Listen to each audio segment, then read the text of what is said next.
إن الحمد لله نحمده ونستعينه ونستغفره ونعوذ بالله من شرور أنفسنا ومن سيئات أعمالنا من يهده الله فلا مضل له ومن يضلل فلا هادي له وأشهد أن لا إله إلا الله وحده لا شريك له وأشهد أن محمدا عبده ورسوله يا أيها الذين آمنوا اتقوا الله حق تقاته ولا تموتن إلا وأنتم مسلمون يا أيها الناس اتقوا ربكم الذي خلقكم من نفس واحدة وخلق منها زوجها وبث منهما رجالا كثيرا ونساء واتقوا الله الذي تساءلون به والأرحام إن الله كان عليكم رقيبا يا أيها الذين آمنوا اتقوا الله وقولوا قولا سديدا يصلح لكم أعمالكم ويغفر لكم ذنوبكم ومن يطع الله ورسوله فقد فاز فوزا عظيما أما بعد فإن أصدق الحديث كتاب الله وأحسن الهدي هدي محمد صلى الله عليه وسلم وشر الأمور محدثاتها وكل محدثة بدعة وكل بدعة ضلالة وكل ضلالة في النار. أعوذ بالله من الشيطان الرجيم. بسم الله الرحمن الرحيم. شهر رمضان الذي أنزل فيه القرآن هدى للناس وبينات من الهدى والفرقان. وقال النبي صلى الله عليه وسلم فيما يرويه عن ربه عز وجل أنه قال: الصوم لي وأنا أجزي به يدعو شهوته وأكله وشربه. حاضرین مجلس، اسلامی بھائیوں، نوجوان ساتھیوں، عزیز بچوں،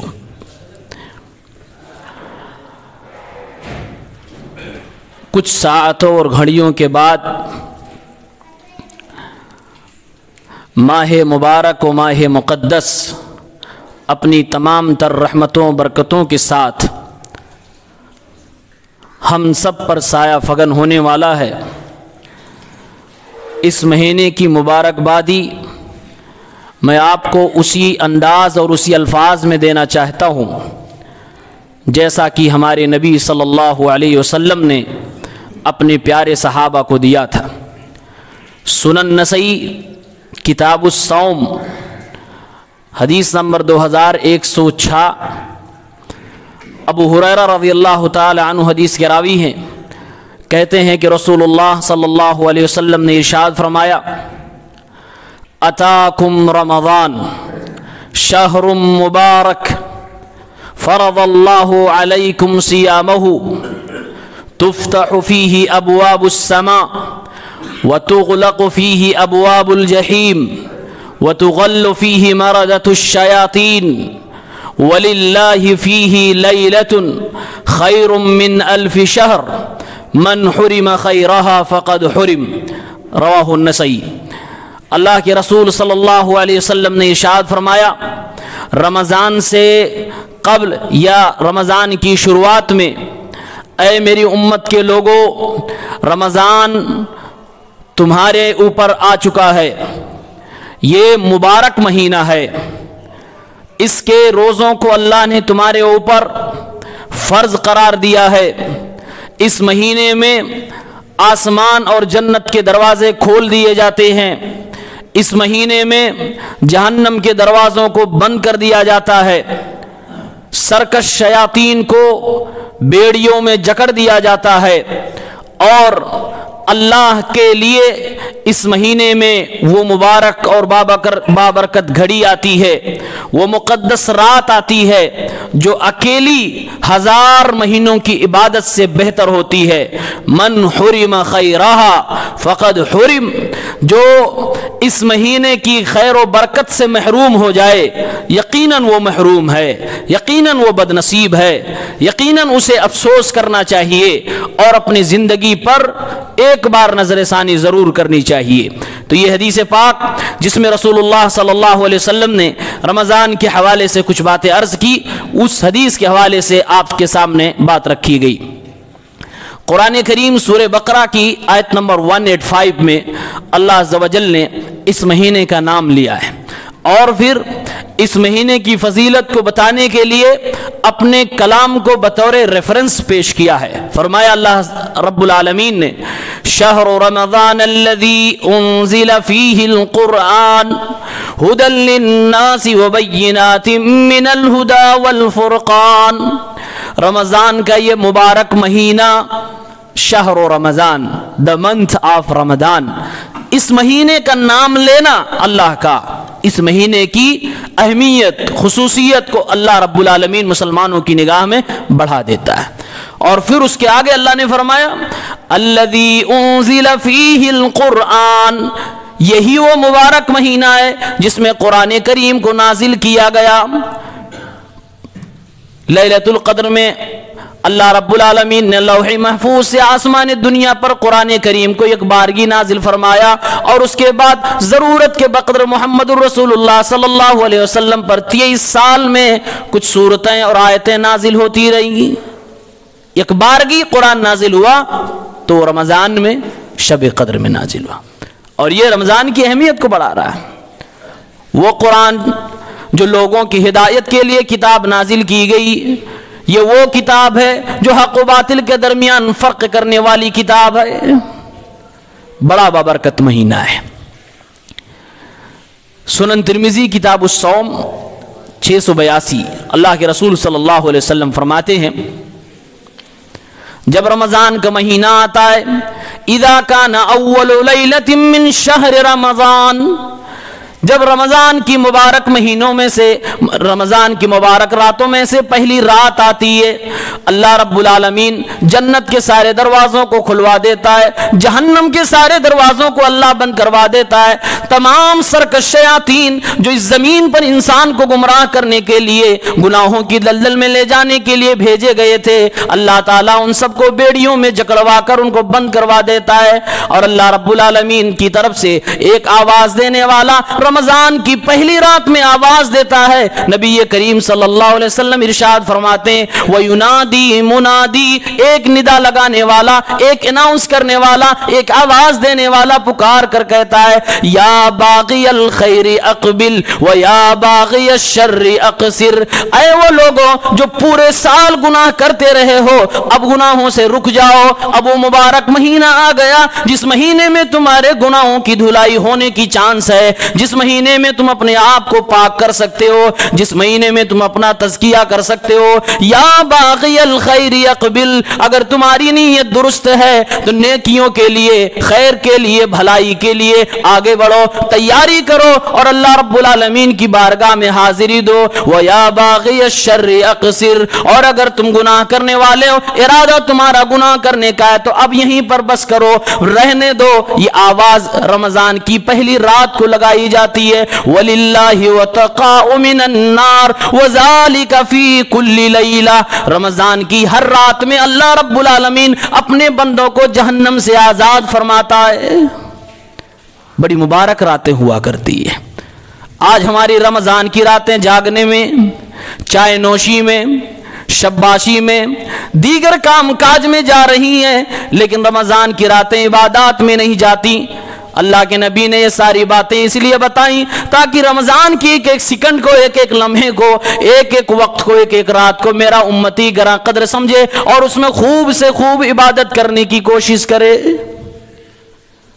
ابو بکر البلخی رحمہ اللہ فرماتے ہیں رمضان سے پہلے 2 مہینہ اور دیکھو، رمضان سے پہلے شعبان، شعبان سے پہلے رجب۔ کہتے ہیں شہر رجب شہر الزرع، رجب کا مہینہ جس میں کوڑے آپ لوگ کہا کہ بدعت کا انجام دیتے ہیں. شہر رجب شہر الزرعی، رجب کا مہینہ کھیتی کرنے کا دن ہے، رجب کا مہینہ بیج ڈالنے کا دن ہے. وشہر شعبان شہر سقع الزرعی، شعبان کا مہینہ اسی کھیتی کو سینچنے کا دن ہوا کرتا ہے، سینچنے کا مہینہ ہوتا ہے. وشہر رمضان شہر حصاد الزرعی، اور رمضان کا مہینہ اسی کھیتی کو کاٹنے کا دن ہوتا ہے، نیکیوں سے اپنے نام اعمال کو بھرنے کا دن ہوتا ہے. یعنی رمضان نیکیوں کا موسم بہار ہوتا ہے. اس بہار سے ہر مسلمان کو فائدہ اٹھانا چاہیے. ہمارے اسلاف ایسا کیا کرتے تھے. سلف صالحین میں سے بعض کے حوالے سے یہ ذکر ملتا ہے، جیسے شعبان کا مہینہ لگتا تھا اپنی دکانوں کے شٹر گرا دیا کرتے تھے، خوب سے خوب قرآن کریم کی تلاوت کیا کرتے تھے. رمضان سے پہلے والے مہینے میں اتنی قرآن کی تلاوت کرتے تھے کہ رمضان آتے آتے عادت اچھی خاصی پڑ جائے، تاکہ رمضان میں قرآن کی تلاوت آسانی سے کریں، شیطان ان کے اوپر حملہ آور نہ ہونے پائے، دل میں اچاٹ نہ پیدا ہونے پائے. قرآن اور رمضان بہت گہرا تعلق ہے. ساتھ میں دعا. سورہ بقرہ کی آیت نمبر 185 میں اللہ تعالیٰ نے رمضان کا مہینے کا ذکر کیا، ساتھ میں قرآن کا ذکر کیا، اور اس کے بعد 3-4 لائنوں کے بعد اللہ تبارک و تعالیٰ نے فرمایا وَإِذَا سَأَلَكَ عِبَادِي عَنِّي فَإِنِّي قَرِيبٌ. اے میرے پیغمبر، جب میرا بندہ آپ سے میرے بارے میں سوال کرے تو کہہ دیجئے میں قریب ہوں. اجیب دعوت الداعی، میں اپنے بندے جو دعا کرنے والا اس کی دعا کو قبول کرتا ہوں، اس کو جواب دیتا ہوں. یعنی اللہ تعالیٰ نے رمضان کے چیپٹر میں، رمضان کے بیک گراؤنڈ میں دعا کا ذکر کر کے یہ بیان فرما دیا، اے میرے بندو رمضان میں خوب سے خوب دعائیں کیا کرنا، زیادہ سے زیادہ قرآن کی تلاوت کیا کرنا، اللہ رب العالمین کو راضی خوش کرنے کی کوشش کیا کرنا. اگر گناہ زندگی میں ہے تو سارے گناہوں کو چھوڑنے کی توبہ کرنے کی کوشش کرنا. خیر و بھلائی کے لیے آسمان سے ایک ندا لگانے والا فرشتہ آواز دیتا ہے، ہمیں اور آپ کو بلاتا ہے، یا باغی الخیر اقبل، اے نیکی و بھلائی کرنے کا ارادہ رکھنے والے اللہ کے نیک بندو، آؤ آؤ اللہ کی بارگاہ میں، آؤ مسجدوں کی طرف، آؤ قرآن کی طرف. پرانی دنیا کو چھوڑ دو، وہ گناہوں کی دنیا چھوڑ دو. وَيَا بَاغِيَ الشَّرِّ اقبل اقصر، اور گناہ کو کرنے والے اب تو کم کر دے، اب تیرا وقت آ گیا. اللہ گویا کی اپنے گنہگار بندوں کو بلاتا ہے کہ آؤ اب توبہ کر لو، بہت ہو گیا بھاگ چکے مجھ سے. فَفِرُّوا إِلَى اللَّهِ، اب بھاگو اللہ رب العالمین کی طرف. اللہ تعالیٰ یہ رمضان کی پہلی رات میں ندا لگاتا ہے، آواز لگواتا ہے اپنے فرشتوں کے ذریعے سے. اور روزہ ایک اعتبار سے سب سے افضل عبادت ہے. ساری عبادتیں اللہ تعالیٰ کے لیے ہوتی ہیں تبھی وہ مقبول ہوتی ہیں، غیر اللہ کے لیے ہوں تو شرک ہو جاتی ہے. لیکن کسی بھی عبادت کے بارے میں اللہ تعالیٰ نے یہ نہیں کہا کہ روزہ کی نماز میرے لیے، زکوٰۃ میرے لیے، حج میرے لیے. روزے کے تعلق سے اللہ نے فرمایا روزہ میرے لیے.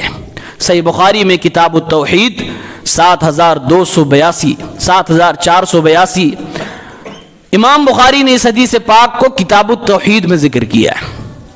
گویا کی اشارہ دے رہے ہیں کہ رمضان میں جو روزے رکھے جاتے ہیں اگر سچے نیت سے صحیح طریقے سے رکھے جائیں تو یہ ایک موحد کی پہچان ہوتی ہے.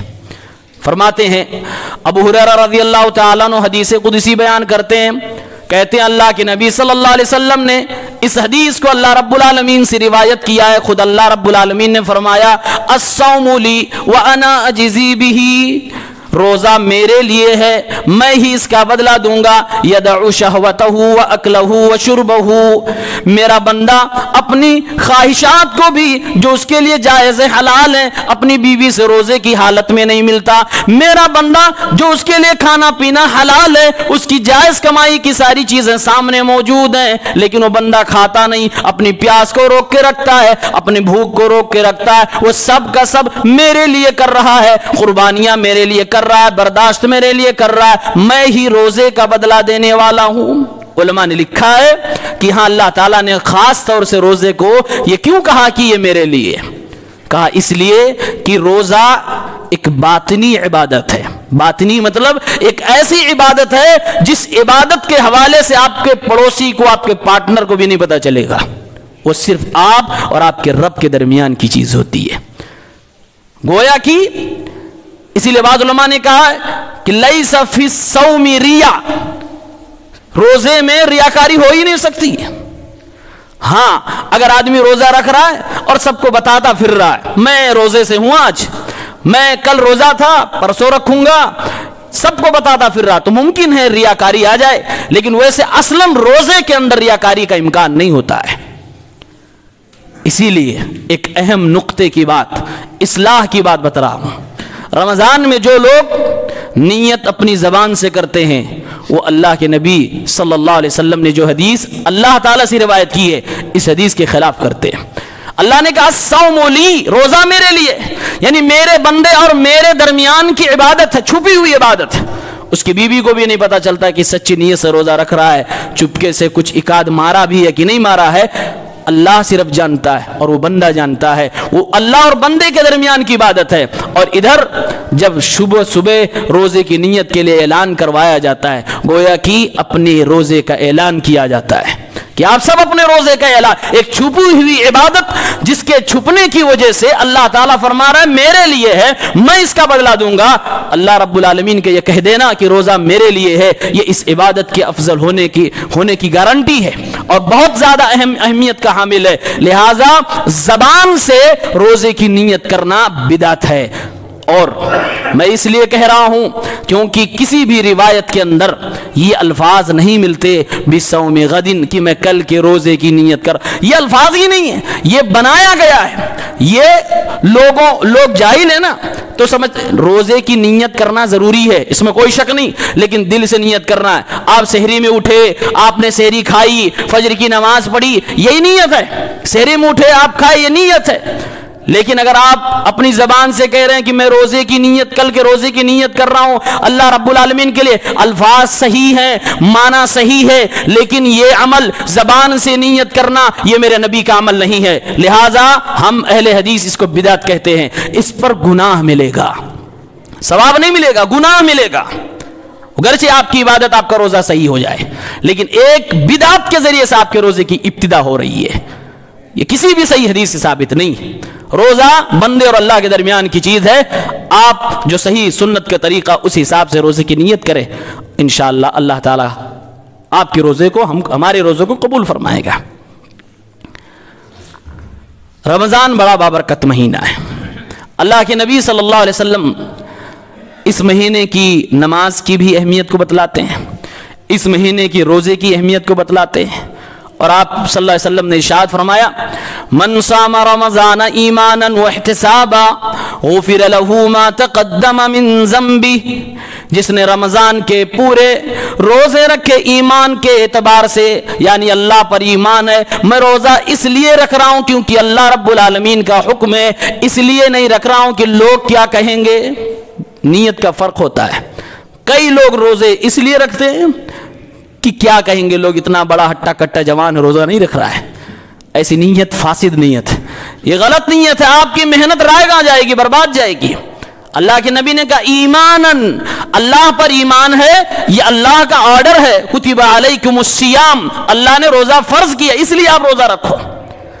اس لیے بھی نہ رکھو کہ رمضان میں روزے رکھیں گے تو ڈائٹنگ ہو جائے گی، یہ بھی نیت نہ رکھو. پہلی نیت ہو، اولین نیت ہو کہ یہ عبادت ہے، اللہ کا حکم ہے اس لیے میں رکھ رہا ہوں، اور یہی صحیح نیت ہے. من صام رمضان ایمانا واحتسابا، جس نے ایمان باللہ کی وجہ سے روزہ رکھا، اللہ کے کہنے کی وجہ سے، اللہ کے آرڈر کو فالو کرتے ہوئے رمضان کے روزے رکھے، دن بھر بھوکا رہا اور رمضان کی پوری شرط کو پورا کرتا، واحتسابا، افطاری کرتا ہے تو اللہ تعالیٰ سے امید لگاتا ہے اللہ میرے روزے کو قبول فرمائے گا، پھر اللہ مجھے ثواب عطا فرمائے گا. یہ بھی دل میں نیت ہونی چاہیے کہ جو عبادت ہم کر رہے ہیں ضرور اللہ رب العالمین اس عبادت کو قبول فرمائے گا اور اللہ ثواب عطا فرمائے گا. غفر له ما تقدم من ذنبه، دو شرطیں، یعنی نیت صحیح ہو اور صحیح طریقے سے آپ نے وہ کیا ہو، تبھی آپ ثواب کی امید لگا سکتے ہیں. تو نتیجہ یہ نکلے گا، اللہ کے نبی صلی اللہ علیہ وسلم فرما رہے ہیں کہ گزشتہ تمام صغیرہ گناہ معاف ہو جاتے ہیں.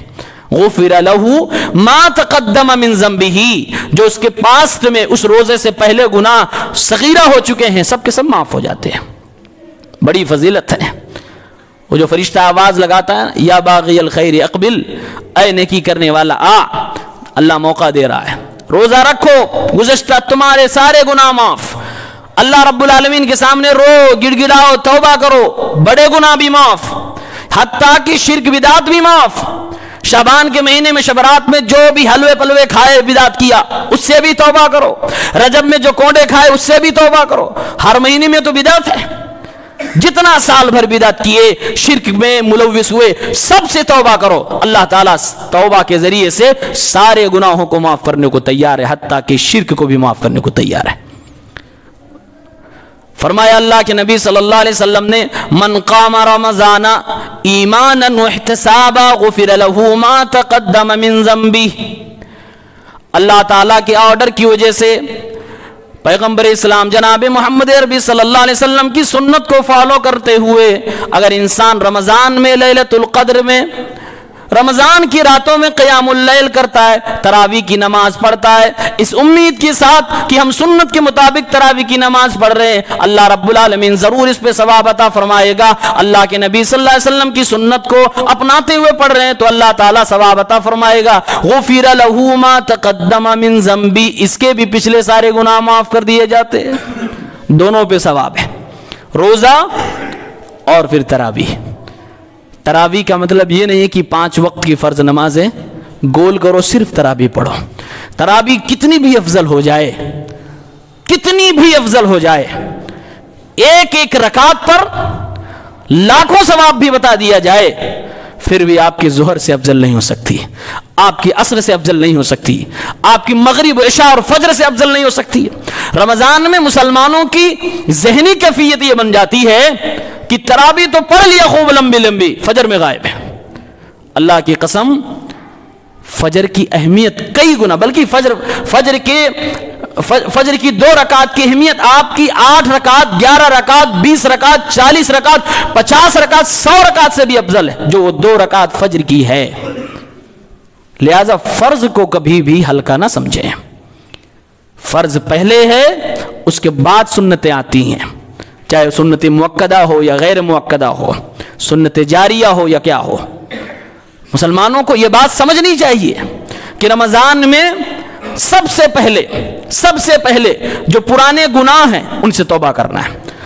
نمبر 2، رمضان آیا، جو فرائض اللہ نے کہے ہیں اس پر عمل کرنا ہے، فرض پہ عمل کرنا ہے. روزہ فرض ہے، 5 وقتہ نمازیں فرض ہیں، اللہ کے نبی صلی اللہ علیہ وسلم کی سنتوں پہ عمل کرنا ہے. اور تراویح کی نماز کی اہمیت اور فضیلت ہے، اس کا اہتمام کرنا ہے. بلکہ رمضان کی شان ہے یہ، بلکہ رمضان کی خوبصورتی ہے تراویح کی نماز. تو اس تراویح کی نماز کو بھی ہم نہیں چھوڑیں گے، کوئی بھی فرض نماز ہم نہیں چھوڑیں گے. یہ ہمارا اور آپ کے ریزولوشن ہونا چاہیے، رمضان کے حوالے سے ہمارا اور آپ کا یہ لائے عمل ہونا چاہیے. سنت کے مطابق نبی کریم فرما رہے ہیں تراویح کی نماز ایمان باللہ اور احتساب کرتے ہوئے پڑھے. کسی بھی نیکی پر ثواب کی امید اس وقت آپ کریے جب آپ کی نیکی میں 2 شرطیں پائی جائیں. پہلی کہ وہ نیکی اللہ رب العالمین کے لیے کی گئی ہو، دکھاوا نہ ہو، اس میں ریاکاری نہ ہو، لوگوں کے لیے نہ پڑھا جا رہا ہو، وہ اللہ کے لیے کیا جا رہا ہو. اور دوسری شرط یہ ہے رسول اللہ صلی اللہ علیہ وسلم کے طریقے پہ کیا جا رہا ہو. دونوں میں سے کوئی ایک بھی شرط اگر نہیں پائی گئی تو وہ عبادت ہمارے اور آپ کے منہ پہ مار دی جاتی ہے، اللہ تعالیٰ نہیں قبول کرتا اس کو، پھر اس پہ ثواب بھی نہیں ملتا ہے. معلوم یہ ہوا کہ رمضان میں روزے اس کے قبول ہوں گے جو سنت کے مطابق رکھے گا، رمضان میں تراویح کی نمازیں اس کے قبول ہونے کے چانس ہے جو سنت کے مطابق پڑھے گا. سوال یہ ہے سنت کیا ہے؟ تراویح 8 رکعت، 20 رکعت، 39 رکعت، گنتے چلے جاؤ، بہت سارے اقوال ہیں. اگر ہمیں اور آپ کو معلوم ہو جائے کہ ہمارے نبی کریم صلی اللہ علیہ وسلم رمضان میں کیسے پڑھتے تھے، کتنی رکعت پڑھتے تھے، تو میرے خیال سے ہر مسلمان کو مان لینا چاہیے. اور اسی کو فالو کرنے کی کوشش کرنی چاہیے۔ اس حوالے سے تحقیقات تو بہت ساری ہیں، آپ کے سامنے صرف 2 حدیثیں پیش کرتا ہوں۔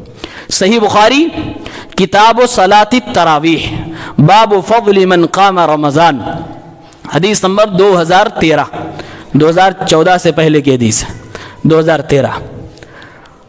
ابو سلمہ ابن عبد الرحمن حضرت عائشہ رضی اللہ تعالی عنہا کے پاس آتے ہیں اور سوال پوچھتے ہیں۔ غور سے سننا مسلمانوں اس حدیث کو، ایک بہت حساس مسئلے کا جواب اس حدیث پاک کے اندر موجود ہے، اور امام بخاری رحمہ اللہ کی فقاہت کی داد دینی پڑے گی۔ کتاب صلاۃ التراویح، تراویح کی نماز کا چیپٹر، اس کے اندر حدیث ذکر کر رہے ہیں۔ ابو سلمہ ابن عبد الرحمن حضرت عائشہ رضی اللہ تعالی عنہا سے سوال کرتے ہیں، کیف کانت صلاۃ رسول اللہ صلی اللہ علیہ وسلم فی رمضان، سوال پر غور کیجئے۔ اے اماں عائشہ یہ بتائیے ہمارے پیغمبر جناب محمد عربی صلی اللہ علیہ وسلم کی نماز رمضان میں کیسے ہوا کرتی تھی؟ سوال ایک دم واضح ہے، یہی سوال ہمارا اور آپ کا ہے۔ مسلمان آپس میں لڑ رہے ہیں کتنا پڑھنا ہے، سوال حضرت عائشہ رضی اللہ تعالیٰ عنہ سے کیا جا رہا ہے، رمضان میں ہمارے نبی صلی اللہ علیہ وسلم کی رات کی نماز کیسے ہوا کرتی تھی؟ سوال صرف رمضان کا ہے، لیکن صدیقہ عائشہ کی فقاہت بھی قابل تعریف ہے، جواب اور بڑھا کے دے رہی ہیں۔ ما کانا یزید فی رمضان ولا فی غیرہا علی 11 رکعتا، اے سوال کرنے والے سن لے، پیغمبر اسلام جناب محمد عربی صلی اللہ علیہ وسلم رمضان اور رمضان کے علاوہ دیگر مہینوں میں بھی 11 رکعت سے زیادہ رات میں نماز نہیں پڑھا کرتے تھے۔ بخاری کے پنوں پہ آج بھی حدیث لکھی ہوئی ہے، کتاب صلاۃ التراویح باب فضل من قام رمضان، حدیث نمبر 2013، اور یہ نمبر نہیں بھولے گا آپ کو، کیونکہ وہاں سے آپ کی ہماری زندگی بدلی ہے، 2013۔ یہی حدیث صحیح بخاری میں کتاب التہجد میں، کتاب التہجد حدیث نمبر 1147 میں موجود ہے، سیم یہی حدیث۔ امام بخاری رحمہ اللہ ایک بار اس حدیث کا ٹائٹل دے رہے ہیں تراویح کی نماز، اور دوسری بار اسی حدیث کا ٹاپک اور ٹائٹل لکھ رہے ہیں تہجد کی نماز۔ کیا کہنا چاہ رہے ہیں امام بخاری رحمہ اللہ؟ بتلانا چاہ رہے ہیں اے مسلمانوں، ان لوگوں سے ہوشیار رہنا جو تراویح اور تہجد کی نماز کو الگ الگ بتلاتے ہیں۔ میرے نبی صلی اللہ علیہ وسلم کی تراویح اور تہجد کی نماز دونوں ایک ہی ہے، یہ امام بخاری کی فقاہت ہے۔ اس لیے ایک بار تراویح کے چیپٹر کے نیچے وہی حدیث، اور اس کے بعد ایک بار تہجد کے چیپٹر کے نیچے وہی حدیث، اس میں بھی سیم یہی حدیث ہے۔ سوال کرنے والا پوچھتا ہے حضرت عائشہ سے کہ اللہ کے نبی صلی اللہ علیہ وسلم کی رمضان میں رات کی نماز کیسے ہوا کرتی تھی؟ صدیقہ عائشہ صرف رمضان کا جواب نہ دے کر باقی مہینوں کا بھی جواب دیتے ہوئے اور پورا مسئلہ حل کرتے ہوئے چلی گئی۔ فرماتی ہیں ما کانا یزید فی رمضان ولا فی غیرہا، رمضان کے علاوہ دوسرے مہینوں میں بھی میرے نبی علی 11 رکعتا 11 سے زیادہ نہیں پڑھا کرتے تھے۔ کیسے پڑھتے تھے اس کا بھی انہوں نے منشن کر دیا۔ اسی حدیث کے اخیر میں اللہ کے نبی کے ایک معجزہ بھی ذکر کیا گیا۔ پوچھا حضرت عائشہ نے اللہ کے نبی صلی اللہ علیہ وسلم آپ وتر کیسے پڑھتے ہیں، سو جاتے ہیں تب یا سونے کے پہلے؟ آپ صلی اللہ علیہ وسلم نے فرمایا تیرے شوہر محمد عربی کی جب نیند لگتی ہے آنکھیں تو بند ہوتی ہیں لیکن دل جاگتا رہتا ہے۔ یہ ہمارے نبی صلی اللہ علیہ وسلم کا خاصہ ہے، ہمارے اور آپ کا خاصہ نہیں ہے۔ بخاری کی حدیث، دو ریفرنس، 2013 1147، ایک تراویح کے چیپٹر کے نیچے، ایک تہجد کے چیپٹر میں۔ دو سوالوں کا جواب ملا ہے ان دونوں حدیثوں۔ سوال نمبر 1، کیا تراویح اور تہجد کی نماز ایک ہے یا الگ الگ؟ جواب ان دونوں حدیثوں کو ملا کر دونوں ایک ہی نماز ہے۔ سوال نمبر 2، ان دونوں نمازوں کی تعداد رکعات کتنی ہے؟ ہمارے نبی کی سنت کتنی ہے؟ سنت پہ لوگ لڑتے ہیں نا بھائی، اگر آپ کو سنت پہ نہیں عمل کرنا تو پھر آپ آزاد ہو، جو چاہو جو کر سکتے ہو، لیکن ہر مسلمان کی دل کی تمنا ہے بھائی ہمیں وہ کام کرنا ہے جو ہمارے نبی نے کیا ہے۔ اب نبی کی بیوی بتا رہی ہیں کہ ہمارے نبی نے 11 پڑھی ہے رمضان میں بھی اور رمضان کے علاوہ بھی. اب آپ اپنا دماغ نہ لگائیں کہ اچھا رمضان برکت کا مہینہ تھا پھر بھی میرے نبی 11 پڑھتے تھے اور رمضان کے علاوہ بھی 11 پڑھتے تھے, مطلب ایکسٹرا کچھ نہیں کرتے تھے. یہ آپ کا ہمارا دماغ ہے, لیکن بھائی گھر کی گواہی تو کچھ اور ہے, صدیقہ عائشہ کا بیان تو کچھ اور ہے. ہمیں ماننا تو ان کی بیوی کا ہے, انہوں نے روایت کیا ہے, انہوں نے اپنے شوہر کو دیکھا ہے پڑھتے ہوئے, وہ بیان کر رہی ہیں اپنے شوہر نامدار محمد الرسول اللہ صلی اللہ علیہ وسلم کی سنت کو. اور اس حدیث کو کوئی مائی کا لال جھٹلا نہیں سکتا, بخاری کی حدیث ہے, پسینے چھوٹ جائیں گے. تیسرا سوال, چلو مولانا ٹھیک ہے آپ کی بات, لیکن حضرت عمر نے تو 23 رکعت کہا تھا, 20 پڑھوایا, 20 کا حکم دیا تھا, تمیم داری کو 20 کا حکم دیا تھا, ابی بن کعب کو 20 کا حکم دیا تھا. یہ بھی ان لوگوں کی بات ہے جن کو حدیث کا علم نہیں ہوتا.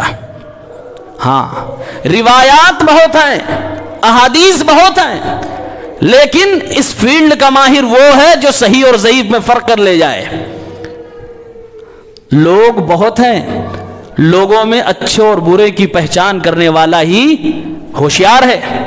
بھائی اللہ کے نبی صلی اللہ علیہ وسلم کے نام پر بے ایمانوں نے بہت جھوٹ بولے, لیکن اللہ رب العالمین نے ان بے ایمانوں کی چوری اور جھوٹ کو پکڑنے کے لیے بہت سارے زمین پر اسلام کے سپوتوں کو پیدا کیا ہے, جن کی نظروں نے ان چوروں کی ایک ایک باریکی کو پکڑا ہے. ہزاروں حدیثیں ضعیف گڑھنے والے کو بھی نکال کر منظر عام پر ننگا کیا ہے مسلمانوں نے. تو اس لیے آپ اطمینان رکھیں, جتنی بھی روایتیں بیان کی جاتی ہیں حضرت عمر کے حوالے سے کہ انہوں نے 20 کہا, ان کو حکم دیا, سب کے سب ضعیف ہے. یہاں ایک بورڈ لگا تھا, یہ دیکھیے لگا 8 رکعت تراویح صحیح حدیث کی روشنی میں. اس کے اندر جس کو مزید تشفی چاہیے اس کا فوٹو لے لے, ایک مائناز محقق عالم دین کا لکھا ہوا ہے, اور اس کو پڑھنے کے بعد پیروں کے نیچے زمین نہ کھسک جائے تو پھر کہنا. صرف اہل حدیث نہیں, 20 حنفی دیوبندی علماء کرام نے کہا 8 والا ہی صحیح ہے. اس میں لکھا ہوا حوالہ ریفرنس لکھا ہوا ہے, وہ الگ بات ہے عمل نہیں ہو رہا ہے, لیکن گھر کے لوگوں نے گواہی دی ہے. یہ حضرت عمر رضی اللہ تعالیٰ عنہ کے نام پہ جو بولا گیا کہ انہوں نے حکم دیا ہے, آئیے میں صحیح حدیث پیش کرتا ہوں کہ حضرت عمر نے حکم دیا تھا 20 کا کہ 8 کا. اور اس حدیث کا نمبر بھی بہت عجیب و غریب ہے. نبی کریم کی سنت کتنی ہے؟ 8 رکعت, 3 رکعت وتر یا پھر 1 رکعت وتر, کل ملا کے 11 رکعت. یہ نبی کی سنت ہے. جب ایک مسلمان ہمارے نبی صلی اللہ علیہ وسلم کی سنت کا قتل کرتا ہے, قتل پر کون سا آرٹیکل لاگو ہوتا اپنے انڈیا میں؟ 302. نمبر یاد رکھیے, مؤطا میں کتاب الصلاۃ میں حدیث نمبر 302. یہ حدیث ان لوگوں کے لیے پھانسی کا پھندا ہے جو نبی کی سنت تراویح 8 رکعت کو قتل کرنا چاہتے ہیں. حدیث نمبر 302, عجیب و غریب نمبر ہے نا 302. کن کے لیے؟ جو 8 رکعت اور 11 رکعت کو قتل کرتے ہیں, اس سنت کو ذبح کرتے ہیں. یہ حسن اتفاق ہے. ان السائب ابن یزید انه قال ان عمر بن الخطاب رضی اللہ تعالی عنہ امر ابی بن کعب وتمیم الداری ان یقوم للناس ب11 رکعہ. صاف الفاظ, مؤطا کتاب الصلاۃ, یہ روایت 302 نمبر پہ موجود ہے. امام مالک رحمہ اللہ نے اس حدیث پاک کو کتاب الصلاۃ نماز کے چیپٹر میں ذکر فرمایا. حضرت صاحب ابن یزید رحمہ اللہ کہتے ہیں اسی زمانے کے تابعی ہیں, حضرت عمر ابن خطاب رضی اللہ تعالیٰ عنہ نے 2 اماموں کا کتنی رکعت نماز پڑھانے کا حکم دیا تھا. صحیح حدیث پیش کرتے ہوئے کہتے ہیں حضرت عمر رضی اللہ تعالیٰ عنہ امام ابی بن کعب اور امام حضرت تمیم داری دونوں صحابی کرام کو 11 رکعت تراویح پڑھانے کا حکم دیا تھا. مسئلہ واضح ہے. اب مزید یہ ہزاروں صفحے کی کتاب پر بھاری ہے, اس کو آپ لے جائیے, جس کو بھی دکھانا ہو دکھائیے, سمجھیے. انشاءاللہ الرحمن اگر انصاف پرور انسان ہے عمل اس کا انصاف پر مبنی ہے، اس کا کردار جھگڑالو نہیں ہے، حق کا متلاشی ہے، تو ضرور عمل کرے یا نہ کرے، لیکن آپ کے پیچھے پڑ کے آپ کو غدار سنت عمر نہیں کہے گا۔ آج ہمیں اور آپ کو بدنام کیا جاتا نا کہ یہ حضرت عمر کو نہیں مانتے۔ ہم نے حدیث پیش کی اور یہ حدیث صحیح ہے، اور آپ کی جو روایتیں موطا سے نکال کر پیش کرتے ہو کہ انہوں نے پیش کیا، انہوں نے ان کو 20 رکعت کہا، انہوں نے بھی، سب ضعیف ہے۔ اور یہ علم تو کم ہی لوگوں کو آتا ہے، ان کو نہیں معلوم ہوتا کہ ضعیف کیا ہوتی، صحیح کیا ہوتی، کیسے صحیح ضعیف ہوتی ہے۔ پھر اس کے بعد کہتے ہیں وہی جو کسی شخص نے ایک بار حدیث کا مذاق اڑاتے ہوئے کہا تھا، بھائی ضعیف کا معنی ہوتا بوڑھا، تو جو حدیث ضعیف ہو جائے مطلب کیا اس کو چھوڑ دو گے؟ تمہارا باپ بوڑھا ہو جائے تو باپ پھر باپ نہیں رہا؟ نہیں سمجھے آپ لوگ؟ باپ بوڑھا ہو گیا، ضعیف ہو گیا تو باپ نہیں رہا۔ مطلب یہ ہوا کہ باپ تو باپ ہے، چاہے بوڑھا ہو چاہے جوان ہو۔ اس عقل کے گھوڑے کو یہاں پیش کر کے چور دروازے سے چور نکلنے کی کوشش کرتے ہیں کہ بھائی حدیث چاہے صحیح ہو چاہے ضعیف ہو، بس اپنے مسلک کی تو عمل کرنا ہے، اور اگر بخاری کی بھی ہو کوئی مسئلہ نہیں، اپنے خلاف تو نہیں عمل کرنا ہے۔ اللہ کے واسطے نبی کریم صلی اللہ علیہ وسلم کی واضح تعلیمات پر عمل کریں، صاف ہے، ظاہر ہے، کسی بھی گورکھ دھندے میں نہ پڑیں، سنت کے مطابق عمل کریں۔ ویسے بھی ہم لوگ کم ہی عمل کر پاتے ہیں، زندگی سب کی بزی ہے، ہر طرف سے فتنے اور شیطانی ہتھ کنڈے ہمارے اور آپ کے اوپر حملہ آور ہے۔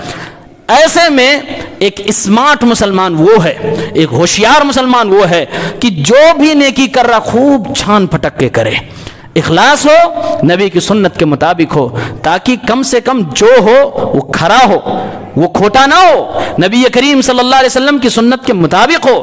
کل قیامت کے دن اللہ رب العالمین یہ نہ کہے کہ اے میرے بندے تیری عبادت میں ریاکاری تھی، چل تو بھی جا بھاڑ میں اور تیری عبادت بھی جائے بھاڑ میں، ہمیں ایسی عبادت کی کوئی ضرورت نہیں۔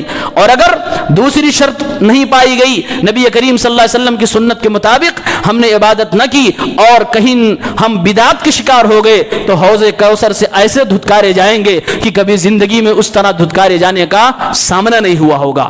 نبی کریم دھتکاریں، یہ اپنے آپ میں ایک امتی کے لیے بہت شرم کی بات ہے، اور نبی کریم صلی اللہ علیہ وسلم کے حوض کوثر سے آپ کے ہاتھوں سے کوثر کا پانی اگر پینا ہے تو مسلمانوں نبی کریم کی سنتوں کو تلاش کرو، زندگی کے ہر فیلڈ میں نبی کی سنت تلاش کرو، اس میں میرے نبی کا طریقہ کیا تھا، اس میں میرے رسول کا عمل کیا تھا، یہی کام آپ کا اور یہی کوشش آپ کو کل قیامت کے دن اللہ کے نبی صلی اللہ علیہ وسلم کے ہاتھوں سے جام پینے کا موقع دلائے گا۔ اور اگر اس میں آپ کوتا ہو گئے، سمجھ گئے بھائی کام تو کرنا چاہیے، آج ایسے بھی لوگ بولتے ہیں بھائی نماز پڑھ رہا ہے نا، اب وہ کیسے کر رہا ہے، اس سے تمہیں کیا لینا دینا ہے۔ ہم نہیں چاہتے کہ آپ کل قیامت کے دن سحقن لمن غیر آبادی کے مخاطب بنے، نہیں چاہتے کہ آپ نبی کریم رحمت للعالمین صلی اللہ علیہ وسلم جو جانوروں کے اوپر بھی رحم کرنے والے، جو پرندوں کے اوپر بھی رحم کرنے والے، جو بوڑھوں پر، جو دشمنوں پر، جو ہر قوم پر، پوری انسانیت پر، پوری کائنات کے مخلوق پر رحم کرنے والے ہوں، اس نبی کی زبان سے جب نکلے گا دور ہو جاؤ میری نظروں سے، میں تمہیں پانی نہیں پلا سکتا، آپ اندازہ کرو میرے نبی کا غصہ کس لیول پہ ہوگا۔ وہ نبی کا غصہ کیوں؟ فرشتے بتائیں گے اے نبی آپ کو نہیں معلوم آپ کے بعد ان بےمانوں نے آپ کے دین کو بدلا تھا۔ دین کو بدلنے کا مطلب کیا ہوا؟ دین کو بدلنے کا مطلب یہ ہوا کہ دین تو فالو کرتے تھے لیکن آپ والا نہیں، بدل کر سنت چھوڑ کر کسی غیر سنت پہ عمل کرتے تھے۔ وہ الگ بات ہے، اس کو بدعت کہو یا نہ کہو وہ الگ میٹر ہے، لیکن نبی کی سنت اگر چھوٹی اور نبی کریم صلی اللہ علیہ وسلم کے دین کو آپ نے بدلا تو پھر تیار ہو جاؤ نبی کی پھٹکار کے لیے، تیار ہو جاؤ نبی کی دھتکار کے لیے۔ میرے بھائیوں، مسلمان دھتکارے جانے کے لیے اسلام نہیں قبول کرتا ہے، یہ سزا ابلیس کو مل چکی ہے جب اس نے آدم کے سجدے سے انکار کیا تھا۔ اسی لیے اعوذ باللہ من الشیطان الرجیم کہا جاتا ہے۔ رجیم کا مطلب ہوتا ہے جو دھتکارا گیا ہو۔ ہم مسلمان رجیم کا لقب ٹائٹل نہیں چاہتے، ہم نبی کے ہاتھوں سے جام پینا چاہتے ہیں، نبی کی شفاعت چاہتے ہیں، اس لیے ہم شرک کے خلاف ڈنکے کی چوٹی پر بولتے ہیں۔